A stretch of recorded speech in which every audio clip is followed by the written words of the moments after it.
Bonsoir et bienvenue dans Sport 10, bien sûr votre magazine qui traite de l'actualité sportive. Heureuse de vous retrouver pour un nouveau numéro ce soir, toujours en compagnie bien sûr de Richard Etienne. Richard, bonsoir. Bonsoir Séverine.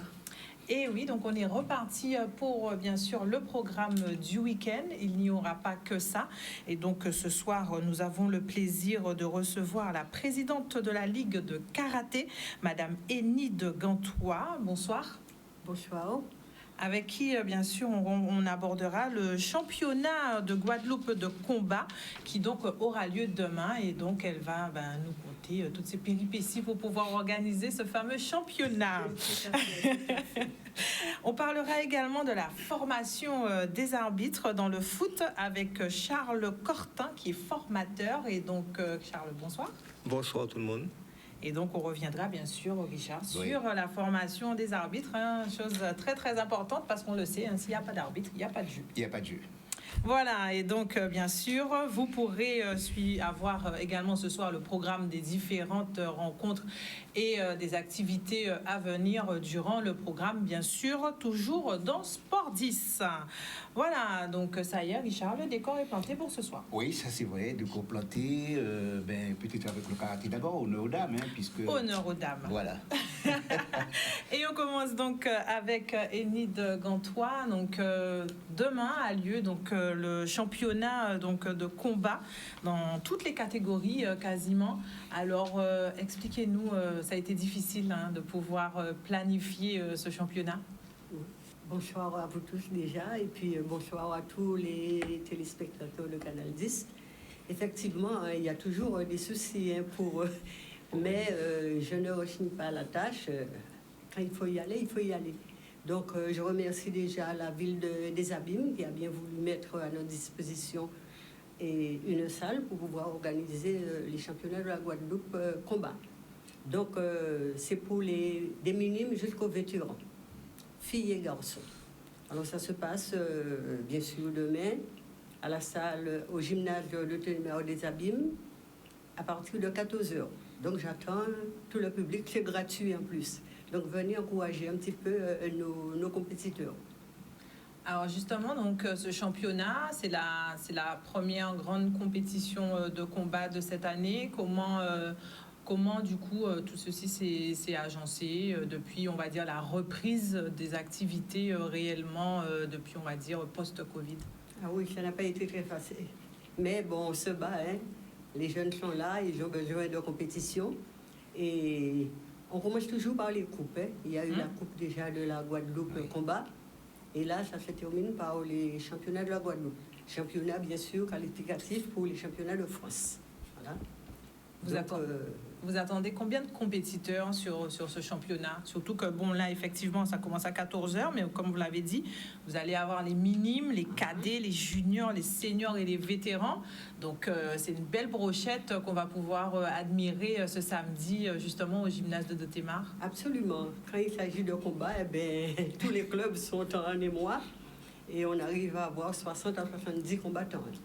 De toutes les catégories. Vous parliez des difficultés que vous rencontrez, ça on peut le comprendre, peut-être les difficultés d'infrastructure, c'est quoi? D'infrastructure au départ, parce que bon, on a demandé à ce qu'on décentralise un petit peu les compétitions, mais c'est pas évident de trouver une salle. D'autant plus que nous, au niveau de la Ligue, nous avons le matériel. Même une salle vétuste, on peut aménager, mais c'est pas facile, je vous jure que c'est pas facile. On est obligé de se battre, on va continuer à se battre, mais pourtant c'est de pouvoir réaliser les compétitions. Alors difficulté effectivement d'infrastructure, difficulté aussi sur le plan organisationnel forcément. Les athlètes, en tout cas les compétiteurs, les sportifs, ils possèdent comment alors quand ils n'ont pas de moyens de pouvoir s'entraîner ou de pouvoir se mettre un petit peu en évidence? Non, mais les clubs ont quand même leur infrastructure. Oui. C'est lorsqu'on fait des compétitions et qu'on cherche une salle adaptée, c'est là que ça se pose problème. Bon, avec l'indisponibilité aussi de Paul voilà. Chanchon, Il arrive c'est vrai que c'est parfois aussi, compliqué. disons que le mercredi, on me dise que bon, eh bien, la salle n'est plus disponible. Alors vous imaginez un petit peu le bas de combat que je dois faire, mais Dieu merci, on arrive toujours à nous faire. Justement, là, ça va demander quel type d'installation? Parce que, comme vous disiez, vous aviez le matériel, donc il va y avoir combien de coins de combat, entre guillemets, dans la salle? L'idéal, ce serait d'avoir 2 jeux de tatami, 100 mètres carrés. Mais compte tenu de la superficie de la salle, très souvent, on se retrouve avec un seul jeu de tatami, ce qui nous pénalise énormément. Parce que les compétitions, elles durent, effectivement. Et c'est pas trop évident pour les combattants, parce qu'ils sont là dès 14h et parfois ils passent à 17h, 18h. C'est un petit peu éprouvant. À l'heure actuelle, il y a combien combien d'athlètes, en gros? Athlète, c'est-à-dire... Enfin, quand je parle d'athlète, je veux dire De licenciés? De licenciés. Oui, bon, avec le Covid, effectivement, on a perdu beaucoup de licenciés. Là, on essaie de reprendre un petit peu. On arrive à... Il y a des clubs nouveaux qui se forment. Il y a une adhésion, les gens commencent à revenir. Et on se retrouve actuellement à peu près à 700 licenciés, à peu près. Oui. C'est une bonne chose pour justement cette reprise après le Covid, pour relancer le karaté. C'est une discipline aussi qui a sa place en Guadeloupe, qui trouve justement, au-delà des difficultés d'infrastructure, mais qui fonctionne quand même bien dans les différents clubs de Guadeloupe. Oui, ça fonctionne très bien. On a d'autres disciplines, à part le karaté. C'est pourquoi on dit toujours la ligue de karaté discipline associée. Il faudrait en parler.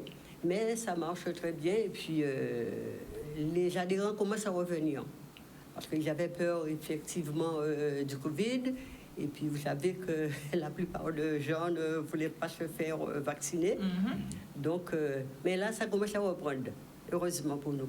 Vous parlez des disciplines associées, du coup, c'est le moment pour nous de découvrir quelles sont ces disciplines justement. Est-ce que vous pouvez nous en dire? Il y a le Kwen-Kido. Il y a le Wushu qui faisait partie de la fédération, mais maintenant je crois qu'il est sorti. Il y a le Krav Maga, il y a le Yosekan Budo, il y a le Taijitsu, et puis le Kwen-Kido, pour ne pas l'oublier. Donc voilà, on a à peu près 5 disciplines associées. D'accord. Est-ce que justement, dans ces disciplines-là, il y aura également un championnat de Guadeloupe qui sera organisé? Il n'y a pas véritablement de championnat dans ces disciplines, mais on arrive à organiser des interclubs ou encore des stages multidisciplinaires. Et il y a aussi des compétitions sous la métropole. Donc, ces disciplines associées peuvent effectivement envoyer leurs candidats aux différents championnats de la métropole. Alors, le karaté, ça se pratique à partir de quel âge? À partir de 3 ans. De 3 ans jusqu'à 6 ans, on a le baby karaté. Le baby karaté. Donc, c'est très ludique. Oui. D'accord. Et après, à partir de 6 ans jusqu'à, je dis même pas 77 ans, parce que j'en fais toujours. C'est bien, oui, on se comprend. Voilà. Donc, c'est ouvert à tout le monde. On n'est pas obligé de faire uniquement de la compétition. Il y a des gens qui viennent pour leur plaisir, pour s'épanouir, etc. Mais je crois que le karaté, c'est quelque chose qui apporte beaucoup de bienfaits à l'organisme. Et les parents viennent avec leurs enfants, surtout, vous le disiez, c'est à partir de l'âge de 3 ans, le baby karaté.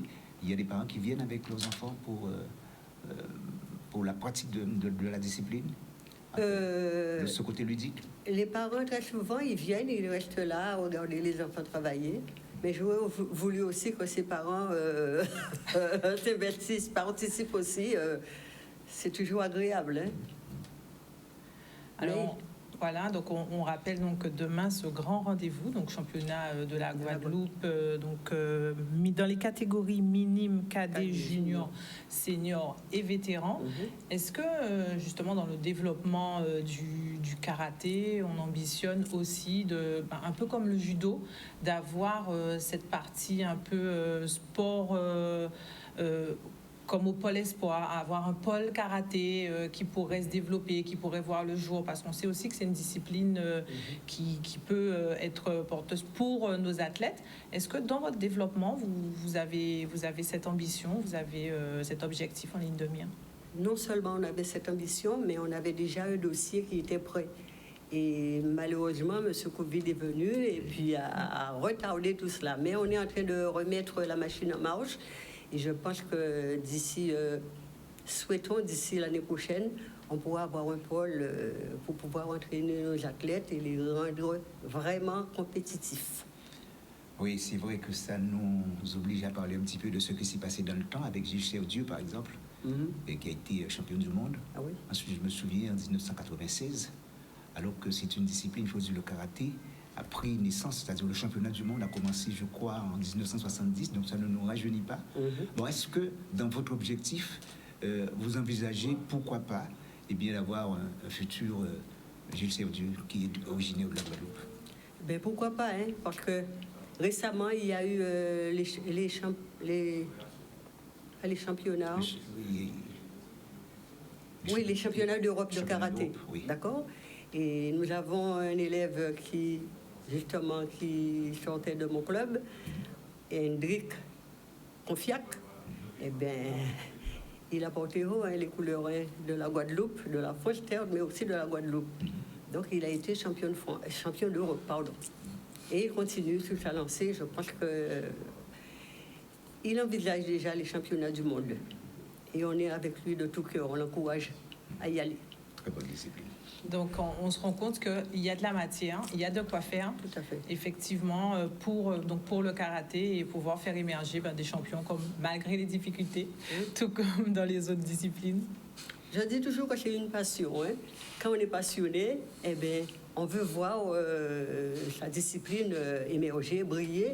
Et puis, on veut quand même que les élèves aient les meilleurs encadrants pour pouvoir effectivement continuer la lutte, parce qu'il y a quelques années, eh bien, la Guadeloupe était redoutée.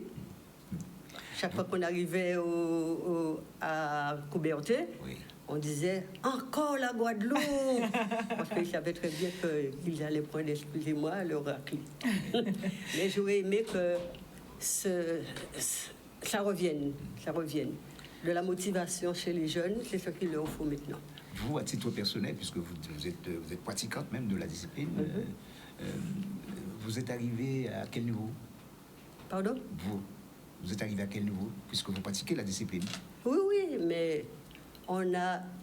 Est-ce que vous avez eu l'occasion de participer notamment au championnat de France, par exemple, à une des compétitions? Oh, ben, c'est que vous ne connaissez pas l'histoire. Ah ben, justement. Eh bien, on a été championne de France en technique et en combat pendant 8 années.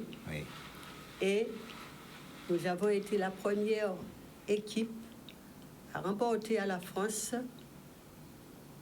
la coupe, les championnats d'Europe. Oui, d'accord. D'accord? En technique. C'est en 93, je crois. Voilà. Vous connaissez l'histoire, donc. Vous connaissez l'histoire. Et oui, mais c'était vraiment... C'est de la passion, de la passion. Mais on sent que cette passion vous anime, hein, puisque vous parlez avec cœur, avec amour, et que vous avez envie de transmettre justement cette passion à tous ceux qui pratiquent la discipline. C'est quand même bien. Et même ceux qui pratiquent d'autres disciplines. Voilà. C'est pourquoi je suis encore là, parce que j'aime ce que je fais et j'aurais voulu transmettre pendant que je peux le faire encore. Bon, et puis... ça me maintient en forme aussi.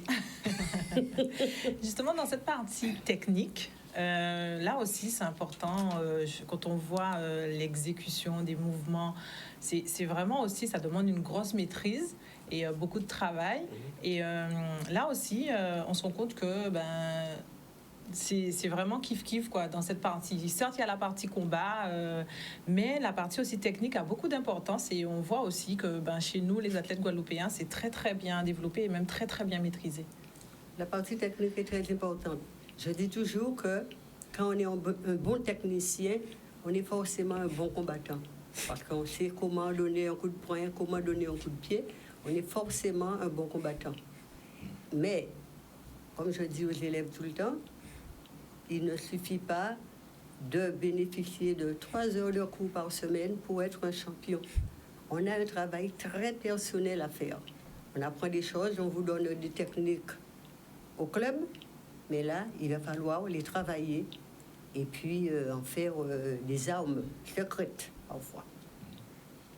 En tout cas, on espère voir de très belles armes secrètes ce samedi.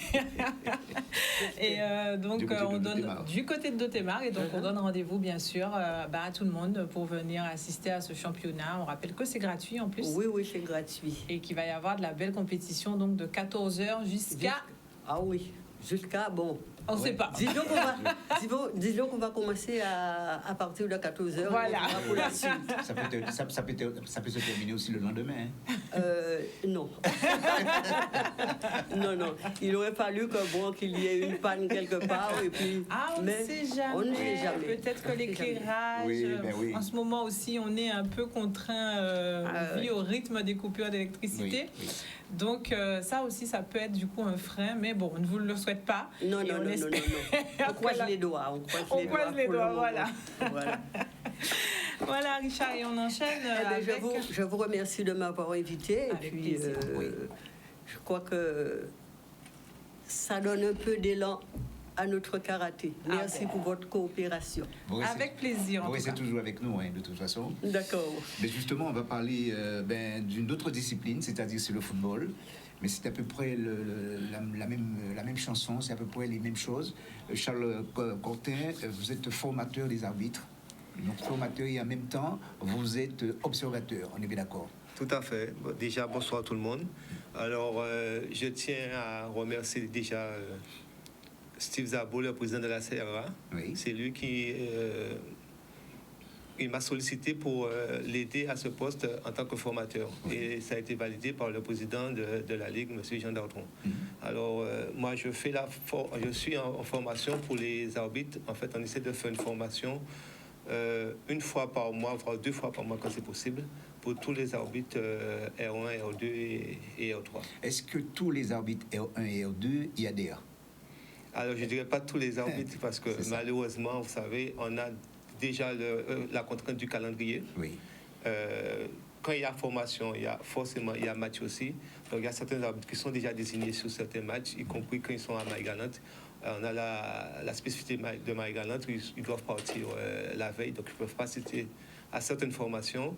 Il y en a d'autres, malheureusement, qui ont déjà un programme prévu.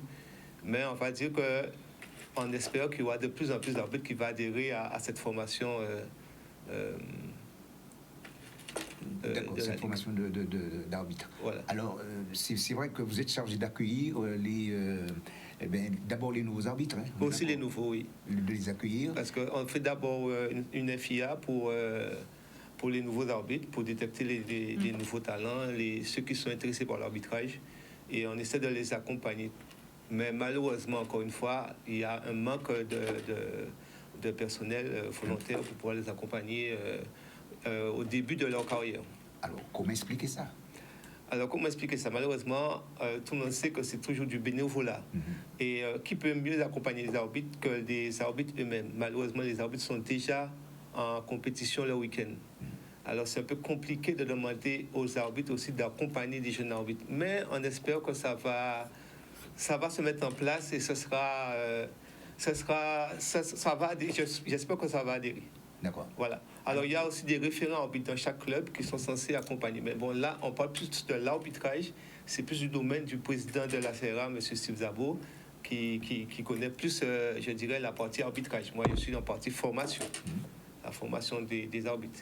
Donc, pour les jeunes arbitres, on essaie de mettre en place un accompagnement de ces jeunes arbitres au début de leur carrière. Et justement, du coup, en quoi consiste cette formation des arbitres? Donc, est-ce que c'est juste des rendez-vous auxquels assistent les arbitres qui sont déjà présents, ou est-ce qu'il y a vraiment des rendez-vous pour les nouveaux arbitres sur les terrains pour ensuite les préparer à tout ce à quoi ils vont devoir faire face? Alors, dans un premier temps, les nouveaux arbitres, il y a une formation qui a été distribuée, un peu accélérée pour les nouveaux arbitres, pour les nouveaux arbitres. Une fois qu'ils ont réussi cet examen d'entrée, on peut considérer on ne va pas considérer qu'ils sont déjà arbitres. Il y a une dernière partie à faire, et une fois qu'ils ont fait la dernière partie, on va considérer qu'ils sont arbitres. Là, ils ont leur licence, etc. d'arbitre, et on va les désigner sur des matchs. Et le but, en fait, c'est d'accompagner c'est de faire accompagner ces jeunes arbitres par des arbitres plus expérimentés, on va dire. Et bon, j'espère que ça va adhérer de plus en plus. Le problème, comme je vous ai dit tout à l'heure, les arbitres plus expérimentés, ils sont déjà sur des matchs le week-end. Donc, c'est là la difficulté.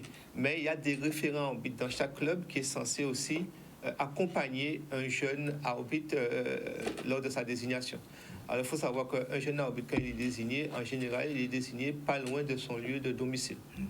Et voilà. Désigné sur des matchs de jeunes? Des matchs de jeunes dans un premier temps. Voilà. Alors, au départ, vous leur expliquez quoi? Qu'est-ce que vous leur expliquez, justement, ces jeunes arbitres, au départ? C'est-à-dire au départ de la formation, au départ de la formation. Au départ de la formation, il y a une réunion, on a tous ceux qui sont intéressés par la fonction d'arbitre sont invités à venir après être inscrits à la Ligue. Et nous décidons une formation avec les lois de jeu qu'on essaie d'expliquer aux nouveaux. Oui. Alors, ça commence déjà par des descriptions des idées reçues, etc. Et puis, on demande déjà pourquoi ils veulent devenir arbitre, qu'est-ce qui les intéresse dans la fonction d'arbitre. Et on essaie de les accompagner alors c'est une formation un peu accélérée, sur 2 jours.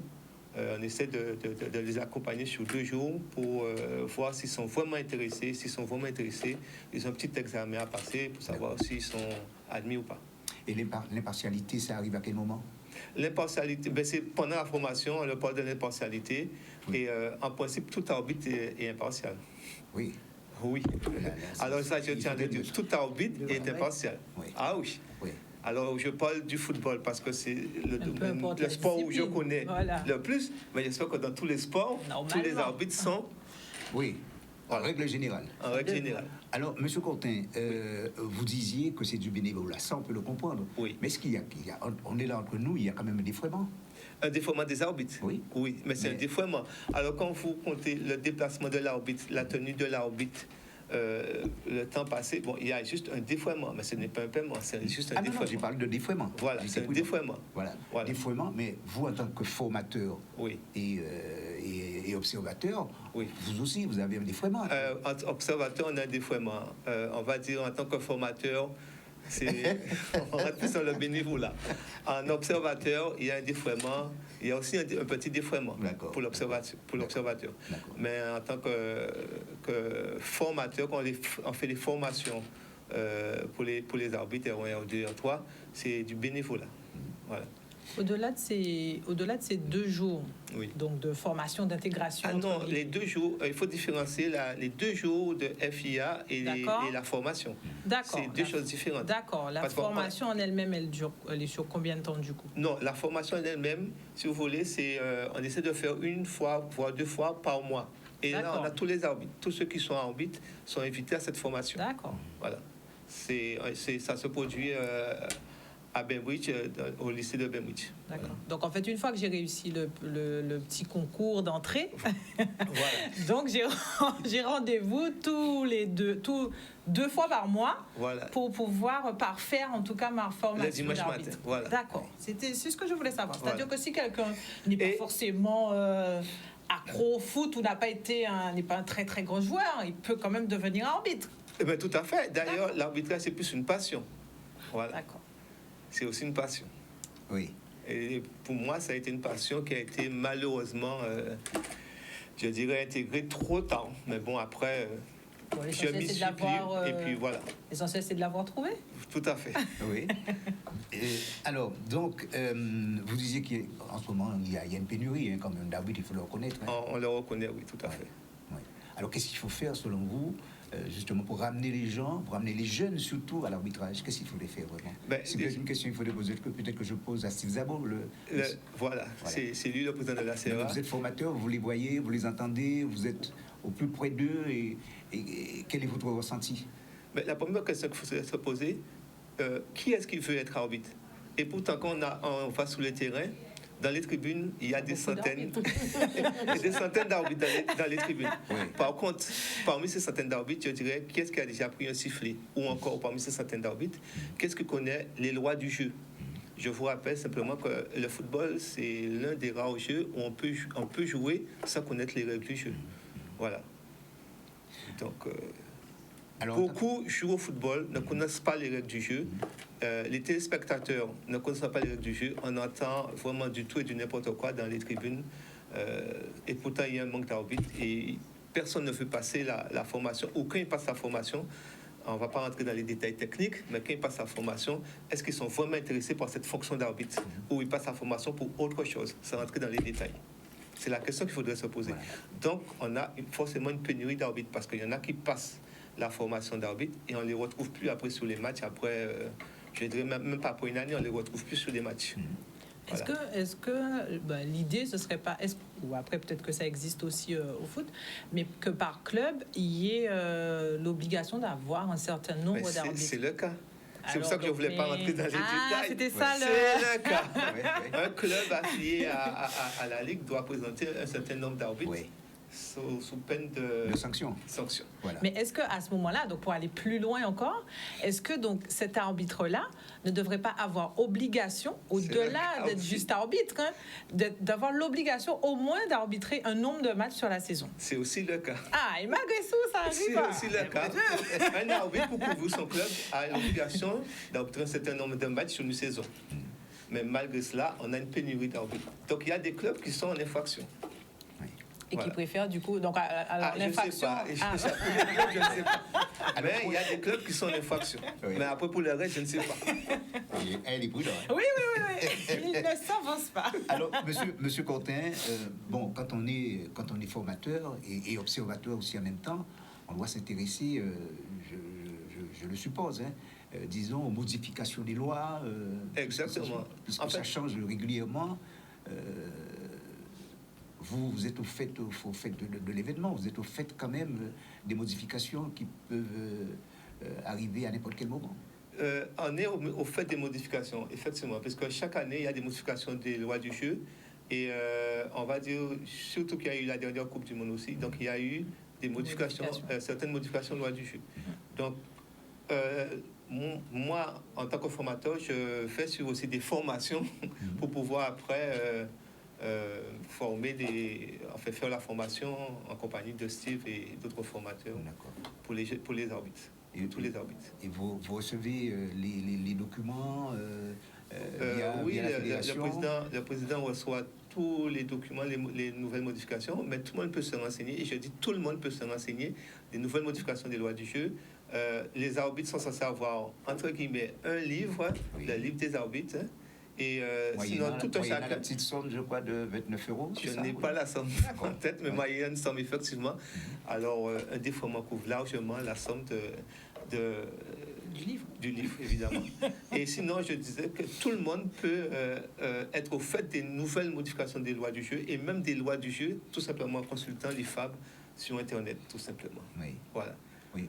Donc, tous les arbitres qu'on rencontre sur les terrains, dans les tribunes, je les invite à consulter l'IFAB. Au moins, ils connaîtront les règles du jeu du football. Oui, parce que, vous savez, moi, je suis très souvent sur les terrains. Oui, je sais. Et il y a un constat, c'est que c'est la grande question, et où il y a débat, c'est lorsqu'il y a, par exemple, un hors-jeu de position. Ah oui, lorsqu'il y a, par exemple, un hors-jeu, alors là, ça, c'est...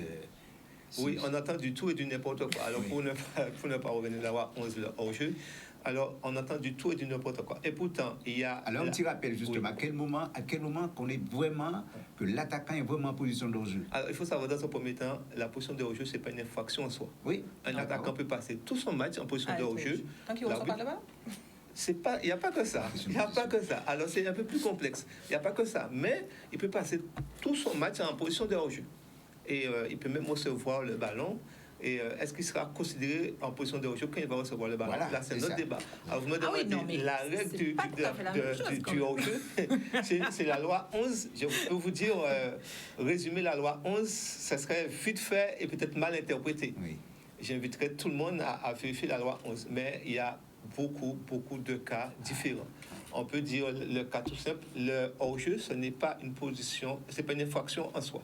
La position de hors-jeu, ce n'est pas une infraction en soi. Un joueur déjà en position de hors-jeu, il faut qu'il soit dans la moitié de terrain adverse, il faut qu'il reçoive le ballon d'un de ses partenaires, il faut qu'il soit plus près de la ligne de but adverse que l'avant-dernier défenseur ou des deux derniers défenseurs. Voilà. Et donc, il y a beaucoup de faits de jeu.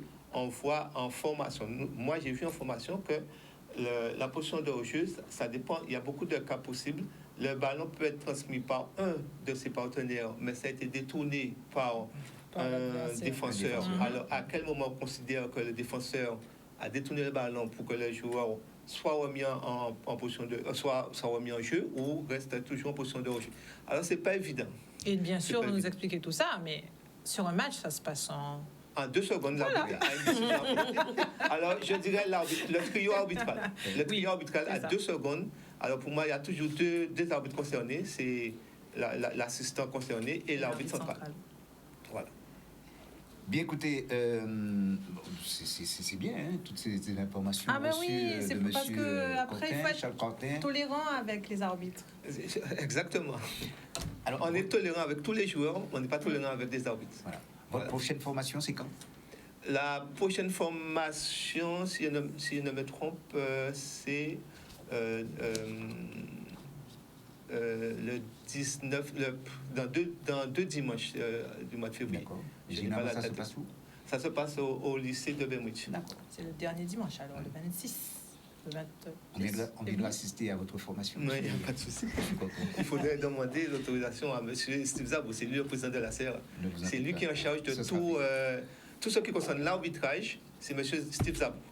Voilà. Et qui fait un travail formidable, je dirais, et qui essaie de faire avancer l'arbitrage guadeloupéen. Alors, il faut savoir qu'on a de gros objectifs, c'est d'avoir un arbitrage d'élite comme dans le temps en Guadeloupe, et surtout d'avoir des arbitres. On a déjà des arbitres en CACAF, mais aussi des arbitres. On a l'intention d'avoir des arbitres fédéraux.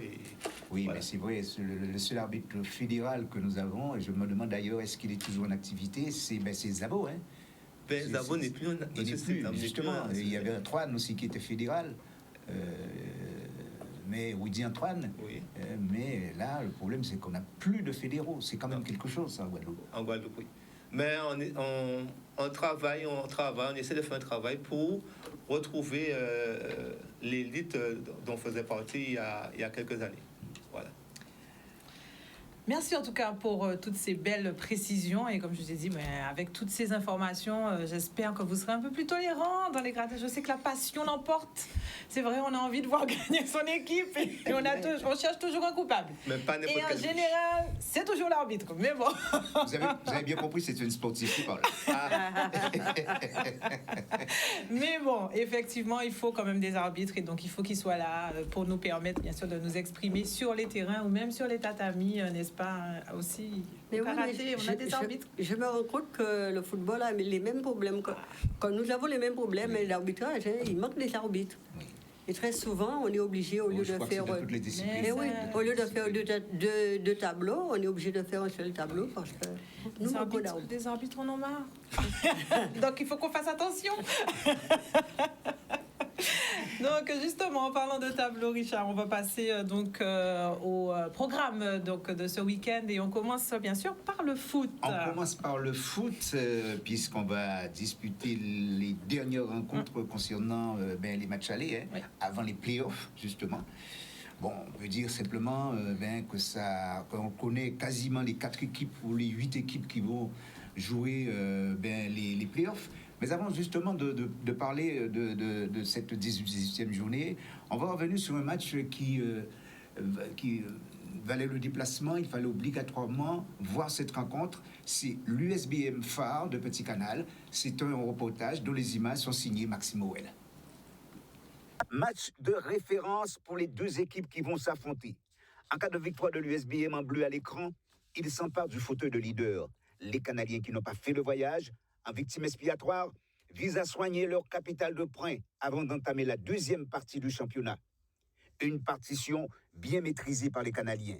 À l'image de cette action, ponctuée par un retourné acrobatique de Jordi Nanael Eglila à la 8e minute de jeu, sans inquiéter le portif Santini. Les deux équipes font jeu égal. Jusqu'à la 21e minute, Yanis Gracchus ouvre la marque pour l'USBM. C'est la joie dans le camp des Marocains qui mène désormais 1-0. C'est donc le score à la mi-temps.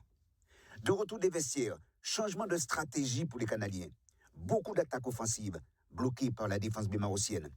Une défense qui va craquer à la 61e minute de jeu. Suite à un corner, Loïc Foulchian, dans un angle difficile, envoie le ballon dans le second poteau. Santini est battu. Les deux équipes sont à égalité, un but partout. À la 87e minute de jeu, un corner à la réception. Coleman Makouk qui marque de la tête. 2-1 pour le Phare. Ce but, synonyme de victoire pour les joueurs du président Ronald qui retrouvent des couleurs importantes à l'orée de la première partie du championnat. Oui, c'est vrai qu'il fallait obligatoirement cette victoire pour cette équipe du Phare de Petit Canal, qui désormais fait partie des 4 équipes des 4 équipes de la poule B, je crois, de la poule B, mais qui vont disputer justement ces playoffs. Alors, pour parler de cette 18e journée, on va voir les rencontres concernant cette journée dans la poule A d'abord. Le Dynamo qui sera opposé à l'USBM, ce sera donc demain à 15h30. Demain à 15h30, l'Étoile face au Sirocco, la Solidarité scolaire qui va recevoir la Juventus de Sainte-Anne, toujours à 15h30. 15h30, le Phare, justement, Stade de la Martinois. Et puis, le lendemain dimanche, ou plutôt Exan, c'est tout simplement Lao-Goubert. La poule B, que l'on va voir, ou c'est plutôt la poule A. Oui, la poule A. La poule A, donc la Red Star qui est opposée donc ce soir à la Jeunesse Évolution. Donc la rencontre aura lieu à 20h30. Donc c'est la belle affiche donc de cette poule A. Toujours ce soir, la Gauloise, elle va accueillir la jeunesse sportive de Vieux Habitants. Donc rencontre également à 20h30. Donc toujours ce soir à 20h30, le CSM sera opposé au Sporting de Bémao. Et enfin, le CERFA va accueillir donc le CS Capestérien. Donc toutes les rencontres auront lieu bien ce soir pour cette 18e et dernière journée. Exempt sur cette journée, l'AS Gosier. On va voir les rencontres concernant le volleyball, puisque l'on va disputer la 13e journée. Yann qui va nous mettre tout cela à l'antenne. Les femmes d'abord, l'Arsenal qui sera opposé au Fumerol à 19h, donc c'est demain soir. Demain soir également, l'US Goyave qui reçoit le GUC volley. Et puis le dimanche à 18h, Colonial face au Racine Beach. Chez les hommes, toujours donc 13e journée, l'ESM donc accueillera au Moule et donc cette rencontre aura lieu ce soir à 20h l'Étoile. Demain, l'Arsenal recevra le Fumerol à 20h30. Le CMGVB accueillera à Grandbourg toujours samedi à 20h l'IUFM.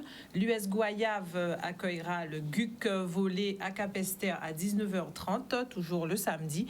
Et puis le dimanche, la rencontre masculine entre le Colonial et le Racing Beach à 19h30. Voilà pour le volley, Richard. Oui, pour le volley. Puis ensuite, c'est vrai, on voit quoi? On voit du hand. Eh oui, il y a encore du hand sur le week-end. Et il y a le championnat qui fait relâche, mais on doit tout simplement à la Coupe Région Guadeloupe, par exemple. Exactement, c'est le moment de le prochain tour, donc quart de finale même de la Coupe Région Guadeloupe. Et je vous propose de découvrir en tableau les rencontres qui sont prévues. Une coupe qui aura lieu aussi bien chez les seniors que chez les jeunes. Et donc découvrons bien sûr le programme de cette coupe en tableau.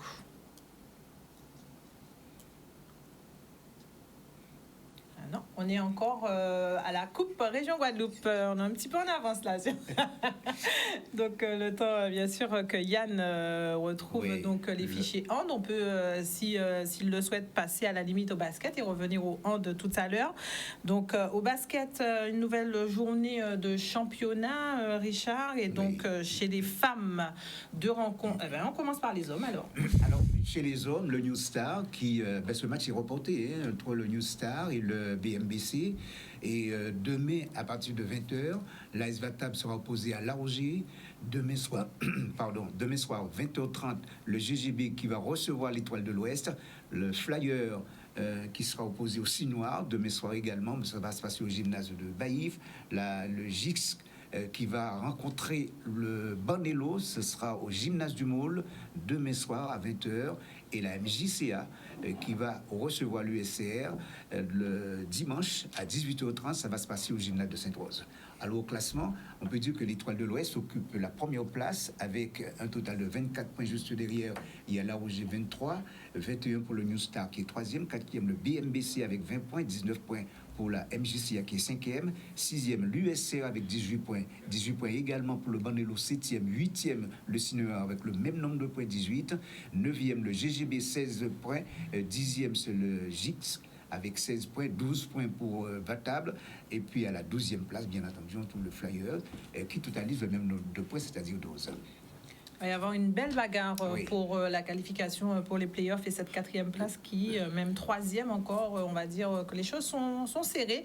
Et il va falloir donc se battre pour se qualifier. Et il y a une belle remontée, en tout cas, de cette équipe du New Star. Et oui, tout à fait. Tout de même la 3e place. Donc il va y avoir bagarre pour se qualifier pour les playoffs. On passe aux femmes, donc 2 rencontres ce week-end. Et bien sûr, Sainte-Rose sera donc le lieu du basket féminin. Il y aura donc la rencontre entre la MJC et le GGB à partir de 18h ce samedi. Et pour clôturer donc cette soirée basket féminin au gymnase de Sainte-Rose, il y aura la rencontre USR Signe Noir. Donc si vous êtes fan et que vous aimez le basket féminin, n'hésitez pas, rendez-vous à Sainte-Rose ce samedi. Vous y serez On verra. Et donc la MJC occupe la première place, 2e le BMBC, 3e le Signe Noir, 4e le GGB. Le pôle féminin occupe la 5e place et 6e l'USR. Voilà pour le basket féminin. Rapidement, donc un petit mot sur ce programme.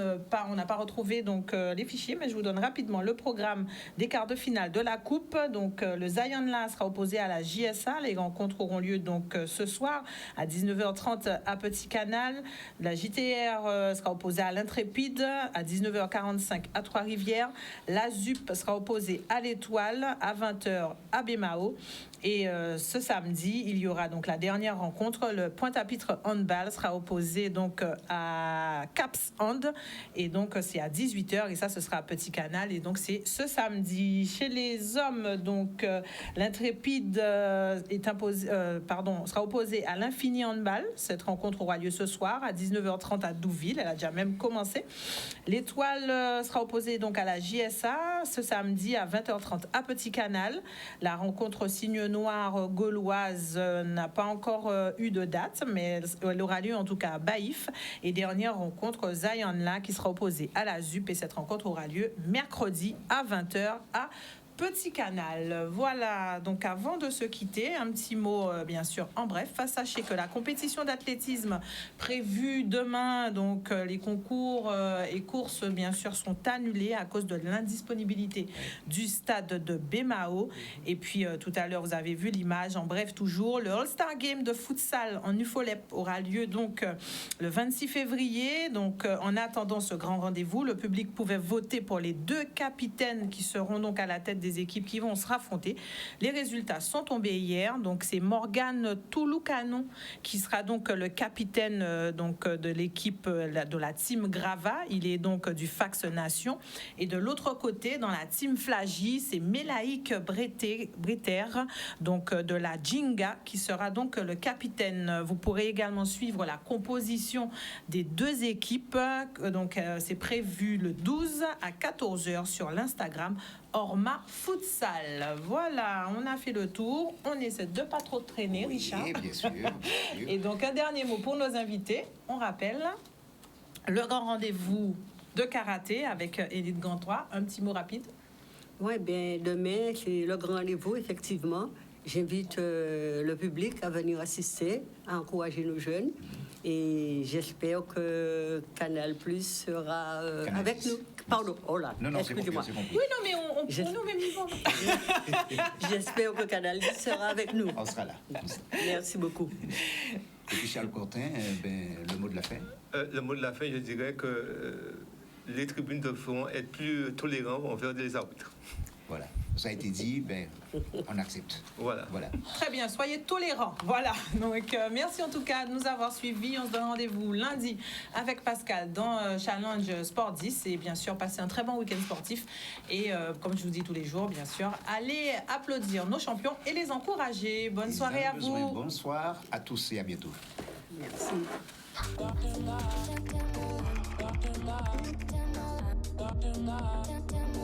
Dr. Love.